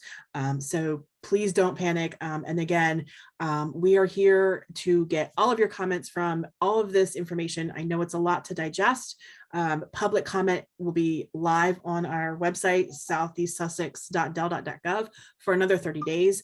That doesn't mean that comment period ends. It means that, that's when we kind of want to receive it so we can get the bulk of it together and put into the study for review. But you can reach out to me at any time at jennifer.sinelli@delaware.gov. So please reach out to us. Let us know how we're doing, what we could do better, and what else is happening that you might think we are missing. Because again, as someone was able to point out, there we don't know everything. We do have to reach back into our traffic teams and find out what's going on and why there's something maybe from 1999 that hasn't been adjusted. So thank you all so much for coming out. If you have any further questions, we'll take them now. Yep. I have one question. I should say, as we know, as several of us know, there's somewhat of a disconnect between planning and zoning, county council, and DelDOT with respect to project improvements. We've seen that. We just showed 9,000 new housing units coming online in the next several years. The improvements that you talk about making short or long term won't even start for another year plus, probably longer, obviously, until they're completed. So will DelDOT try to make a move with county council and planning and zoning to help ensure that these improvements are in place prior to the new developments coming online? I'm from the Maryland world, and we couldn't even open a project unless water, sewer, traffic, and schools were in place, paid for by the developer. It's a different world here. And I think that's something that needs to be understood as you move forward, and more collaboration between the people who review the project, the people who review the project, and DelDOT, who obviously comes in to support it. So that's still an ongoing concern. I don't know if you have any thoughts on that or just threw it out. I'll paraphrase that in a couple of sentences for people online. Basically, there needs to be there is a need for more collaboration to happen between local government agencies who are responsible for land use decisions and DelDOT and state agencies which are responsible for transportation and other decisions. And there seems to be a disconnect based as a perception or a reality. But is there a process, effort in place that DelDOT can ensure basically some of these improvements are programmed in advance so that it is not right. Right. So I know it's not you personally. No, and again, that's why we are here. Yeah. No, we're here to take all of our questions. I mean, again, it's a great question and it's asked of us often, as you can imagine. Again, one of the challenges is that transportation department does not have the final say when it comes to land use decisions. And that's something that does present a challenge when you have elected officials who are making those determinations, who may or may not agree with what's best for any given road. And that's, I'm not trying to push the blame on anybody. What we can encourage you to do is we at DelDOT are following regulations. So basically the development coordination manual spells out what we are allowed to ask for in regards to a size of a development, all the other impacts that they might create on our roadways that they then have to make the improvements for, or in lieu of, some of them can pay that fee that Sarah was referring to. it makes it challenging the way it's set up. So we would encourage you to contact your legislators, contact your councilmen, and kind of try and encourage them to understand what those impacts are. They have hearings at county council. I watch them on video most times because I can't get down to Georgetown all the time. But please participate in that process. They do listen to you. They do take public comment. They do hear you. And I've been to a couple council meetings where council has actually said no to a development that was incoming until DelDOT was able to get a project on the ground. So it does happen. I know that it hasn't happened probably in the past couple of years, but it does happen where, and they do listen to us. We do have, we rewrote the memorandum of understanding between the county and DelDOT just a couple of years ago. Our development coordination team and I participated in that effort, and we're trying to remain connected to each other and provide as much information as we can to make sure that everyone is making a very good informed decision. But again, we have to rely on the public to tell us what is out there and what is happening. So please participate in that process. Please continue to speak out. Please continue to go to meetings. I know that's a lot to ask, but if you can keep up with what's happening, it makes it a better Delaware. That's all I can, that's the best thing I can say to you. Any other questions? Yep, please. So this is probably more of a question for DelDOT specifically. You know, I guess one issue, especially with the alternate 54 corridor, Bayern Road, Double Bridges, and then obviously Central, you know, is not Central specifically, but Bayern Road and Double Bridges 10, 15 years ago. And I don't know how the classification system works, but they upgraded that road to alternate 54 and made it a major collector. Now, for those people here that may not follow that, a major collector is the same exact status as Route 20, Route 54, and actually Route 17. And all of those have, you know, maybe not 54 because they have bikeways, but I mean 20, 17, in fact, there are sections of Route 17 or Roxanna Road that have less traffic than sections of Bayern Road. They all have like 10-foot shoulders. They have all these things. So I mean, you know, is there any benefit outside of when somebody wants to use land, they get, you know, they go from 60-foot right away to a 90-foot right away from center line, you know, to upgrade it? Because that was when, you know, and obviously we've had a lot of development since then. You know, we've got the increase of use of GPS since then. But traffic really increased on that corridor once they increased it to alternate 54. And then they published, which is, you can find it right online right now, bike map, and basically said, yes, this is an acceptable connector bike route. Yes, there's no shoulders. So, you know, you've got, you know, high road, high speed areas because they're not, you know, most of the land here is not in a municipality. You know, there's very little enforcement. So you have high speed roads, all that. So I guess I'm missing the reason as to why we would increase the classification if we're not going to increase any type of improvement or anything like that, but yet increase traffic. You know, I mean, as soon as you put 54 and let people know that's an additional way that they can get to the beach. Other than 54, especially with the issues we're having, I mean, you're going to have those issues. So I guess there's a disconnect there. You know, as to why that was done without any improvements whatsoever, and why they made the bike route without any improvements whatsoever. So I've heard, you know, especially all the people, but the vast majority of people moving here are retirees, and a lot of them bike recreationally and road bike recreationally. I mean, we're not talking about people pedaling on beach cruisers. I mean, these roads are getting used more and more with all these developments coming. There's been zero improvement whatsoever, I mean, to any of these, but you got other roads, you know, that are the same classification that have shoulders galore, you know, and granted, luckily, there's been no real bike or safety issues, but I can tell you, you know, if you go down there, you know, and drive it on any given decent morning, 75 degrees, I mean, there's bikers everywhere, holds up traffic. I mean, you know, then they put rumble strips right down the side striping on the white striping. So, you know, you can't even ride your bike now on the side. You got to be in the lane. And I mean, there's just a lot of things that I'm not sure why they would increase the classification, but have no end to the use and publish that. And then not make any improvements whatsoever. And here we are many years out from, at least parts of that ever being widened. Because double bridges seems to be included in this, study. I guess I'm just at a loss for how that system works, because, now we're here on my A-ball for that. I think that's at least something that could have been seen coming when you increase the road from, a normal road to an alternate road, the state road. Yep.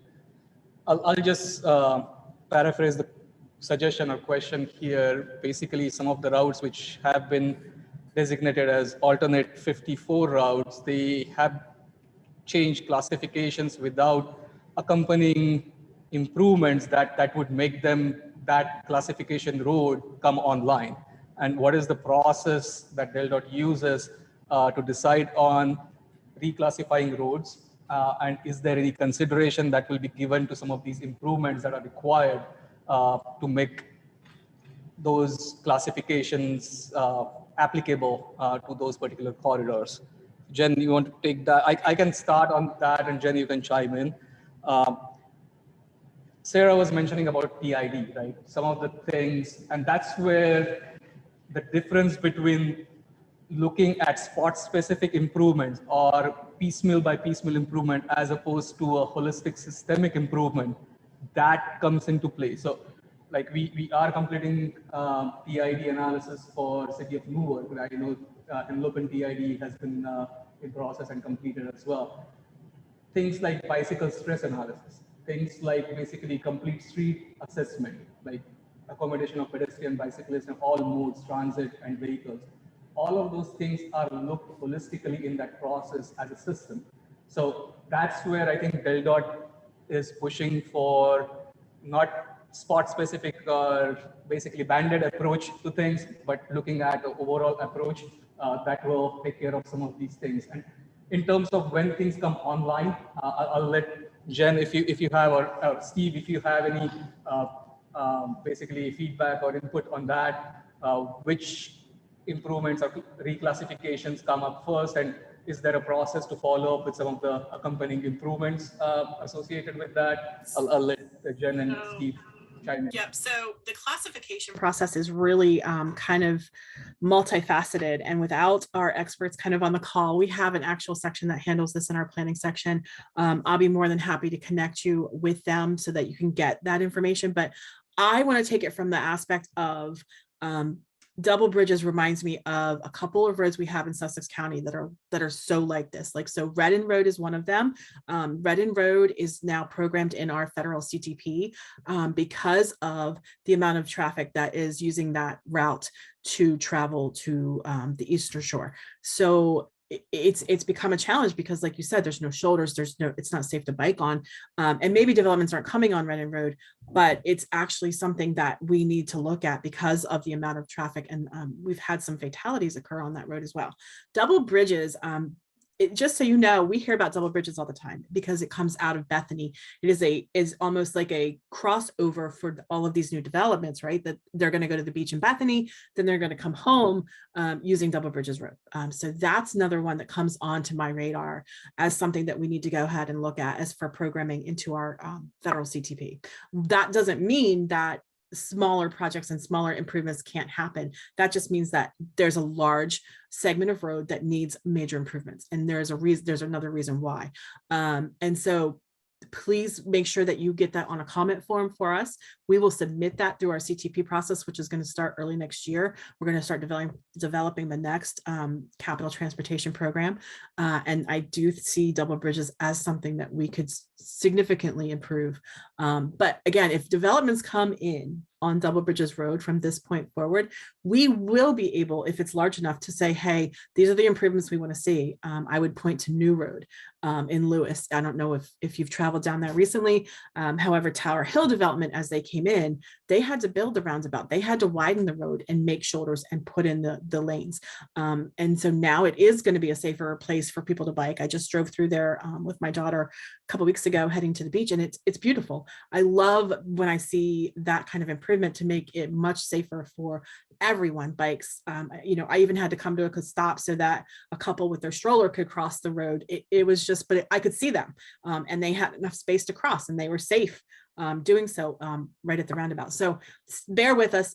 Again, there's going to be improvements we're going to be able to do. We're going to come up with those short, midterm, and long-term improvements. The CTP obviously is going to be a longer-term improvement, but as Double Bridges is looked at now, we're going to be able to say, kind of, hey, here are some things that we can do. It is on our radar. I don't want you to think because it's not part of the study that we don't know about Double Bridges Road. We are very aware. So thank you very much for your comment, but please make sure you submit a formal comment back to us so I can make sure it goes into our planning process for next year. Thanks, Jen. Any other questions? Yep, please. So I understand, I believe that Ron Gray has promoted a bike or pedestrian path that will go along Old Mill Bridge Road up to Bayern Road and then Double Bridges Road. And are you taking that into account in your proposed improvements? Will you take it into account? So the question is, there is a bicycle and pedestrian path that has been proposed for Old Mill Bridge Road along Bayern Road, and will that be taken into consideration in our analysis? And answer to that, initial answer would be if that shared path is basically considered for an on-street kind of a basically alignment, then yes, that will be not exactly as a part of the operational model, but we will look into that as something that we need to consider from improvement point of view. If it is a offline sort of a basically trail sort of thing, that is not actually sharing roads with traffic, vehicular traffic, then it may not be a part of this particular study, because this study is mainly focusing on function and operation of these roadway corridors and intersections to make sure how we can enhance those. So, well, but my point is just what he brought up is you have light traffic in these areas, and it complicates the car traffic. Right. And so the roads don't have shoulders; they're narrow. Right. You don't have room for two cars and a bike. Right. You know, it just doesn't work. Yeah. And so they are related. That's my point. Yeah, and even if the bicycle and pedestrian path is as a trail off-road facility, at some point they interact with the intersections, they cross over the roads, and that happens. So those things definitely will be considered when we are looking into signal timings or improvements. Is there a pedestrian phase required? Is there basically, is there a requirement for a dedicated bicycle lane with some signage that will support bicycle use in active travel, or for roads where there is not a dedicated bicycle lane, or signage like share the road shadows where like bicycles and vehicles share the road, some of those signage will help or not. So some of those things definitely will be considered as a part of this study, but anything that is off-road, which is not interacting with the on-road traffic or multiple modes of travel, that may not be a part of this. Any other? Yep. I mean, real quick, because she mentioned the CTP for Double Bridges.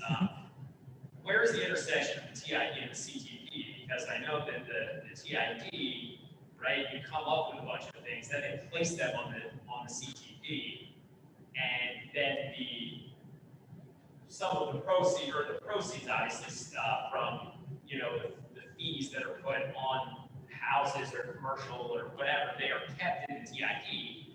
But so basically it sounds like Double Bridges is going to skip over the whole survey section to start, just get put on the CTP. But all the things in this study area will have to go through the entire study process before they are placed on the CTP and then potentially a TID. Is that correct? So if Sarah is online, she can definitely chime in because she is the TID coordinator at DelDOT. But TID is not just this study, right? So TID boundary will be decided based on this study, some of the known issues, some of the projects in CTP, what should be the TID boundary for this particular area to make this more efficient for the area and not just for the study area that you're looking for this particular study, right? So that's answer number one. Answer number two is basically when you are looking at some of these projects that get into CTP, they get programmed into CTP. DELDOT has a prioritization process, right? How they prioritize projects to get into CTP. And if the project is from a TID, they get additional points in that prioritization process so that project can move quickly through the CTP process. So there is a definite advantage of having a systemic approach and getting the project through the TID process to advance it more quickly through the CTP pipeline that DELDOT has for project development and implementation. So Sarah, I don't know whether you are online, or Jen, you want to add anything to what I initiated? Yeah, just that with the collection of the fees being allocated specifically toward the improvements in the TID, that can help speed up projects too, depending on the rate of development and the rate of collecting fees. And then also sometimes developments will actually build improvements as well. And DELDOT and the county can ask developments to build TID improvements also, and then they will get credit against their fees for that. So there's a couple different ways that projects being in a TID can help them along quicker. Thanks, Sarah. I just wanted to point out too, I mean, like the process for the CTP, I don't want it to be perceived that that's going to jump, Double Bridges is not going to jump everything coming out of the study. That's not how the CTP process works. It's a very long drawn out process. If that road gets selected and it's selected by county, by DELDOT, by other, state stakeholders. So we review all of that information. If it gets into the CTP, it goes into the out years. And right now, the CTP we just approved is out to 28. So you're probably looking at 2030 for the full improvements to take place. But that doesn't mean, that's what I was trying to say. It doesn't mean that that's the federal money that we have to wait for. That's not stuff we can do in the interim. So it's a big process. There's a lot of involvement and a lot of moving parts. The TID is something that's different, but like Sarah pointed out, if the development comes into the TID, they do get those prioritization points for improvements. So it helps with the projects to move faster as the development comes online. It is something that is definitely beneficial to have, and that's why we are looking for the TID in this area. Yep. What's our best case scenario when we can get this TID done here? Okay, question is, what's the best case scenario? When can we get a TID put in place for this area? Sarah or Jen? Sarah? Well, the good news is this study will have most of the work for it done. So then it's just a matter of the Sussex County and DELDOT coming to agreement on the boundaries, horizon year, and infrastructure fee program and monitoring program to actually implement the improvements. But this study basically will take care of the land use and transportation plan element, which is usually the part that takes the longest. So by completing this study, it'll enable things to transition into a TID relatively quickly. And if we can go back to the timeline slide real quick. Yeah, so by spring of 2023, we hope to be coming back out to you with some of the recommendations for improvements. And so once that happens, that's where Sarah's going to be able to take the ball and run with it with county. So hopefully within the next year or so, we will be seeing some of the agreement between DELDOT and the county moving forward. Any other questions? I have a question for the county people. Sure. Can we see right now what's expected from a developer? There's a development between Old Mill Bridge Road and Double Bridges Road. Big development in there. The estuary? Not the estuary. It's called, what's it called? It's right in the corner. It's the one that used to be Changed the Ben sign. Creek, it was Ben Creek, now it's Yeah, something now else. it's something else, right? Returning the building to the back. Yes, so it's on Miller's Neck Road, which Okay. wasn't part of your study, but it connects two of the main things. Can I see what improvements they're gonna make on that road right now? So what Can we I- have is, yeah, go ahead. So what's the name of the development? I'm sorry. The development name has changed, it was Ben Pines? It used to be Bent Creek. Bent Creek? I just don't really know. The formerly known name, I think, was Bent Creek. Yes. So Chase, I'm just going to let her know that all of our traffic impact studies and operational analysis review letters are online at del.gov. I don't know if everybody knows that. I've sent out quite a few recently, so that's why I want to make sure I announce that. Anytime we've reviewed a development and submitted the improvements that are required, it goes to our development coordination section online. So if you go to del.gov and click on business, under subdivisions, it'll have all of that information there for you. If you know what year they were approved, if not, email me. If you don't see it, email me and I will make sure that I get that letter for you. Is there a penalty if they don't make the improvements they said? The question is there a penalty if the developer doesn't make improvements that they say they would do? My understanding, and again, I would have to go back and check with our development coordination section because unfortunately no one is on the call right now for that. My understanding is that what happens if they do not make the required improvements or if they do something that is not permitted under our regulations, we then tell county not to issue any more building permits. So they basically cannot finish or complete their development until those improvements or the regulations are met. They're required by the state to post a bond for the full cost of it. So if the state comes in afterward and says, hey, this wasn't done, they can call them, they won't release the bond, they'll call the bond. Like things, things change over the years. You know, where they're lovely. They're pretty strict with Well, that. where Dunkin' Donuts is going to make Tyler Road money. Yep. That was supposed to be the police department. The developer didn't have to do it, so now we're going to have another traffic jam there. Any other questions? I really appreciate you have been really vocal and participating in this because this is how we get to know some of the intricate issues or intricate problems for the study area and plan them when we are doing the assessment and analysis, right? So really appreciate all your input. Please continue this input through various modes and options you have, comment forms you have, online comment that you can provide on Del.'s website. There is direct access to Jen via email or phone call. She has provided that information, and we will make sure that all of your concerns or your inputs are considered in the study process, and we address those as we move through this particular study for next spring. So, Jen, Allison, any closing remarks? Yeah, just Allison, can you flip back to where my email address is listed, just so that way it's on the screen as people are leaving. And I just wanted to say thank you again to everyone. We really appreciate you being here tonight. Again, I'm really bummed I was not able to be there. I was so looking forward to being in person for a public workshop. And I hope to see you at the next one. If you need anything over the summer, please do not hesitate to reach out. I am always here and always willing to give you as much information as I can find to help you with any concerns you may have. So have a wonderful and safe summer, and we will see you again in the spring of next year. Thank you all.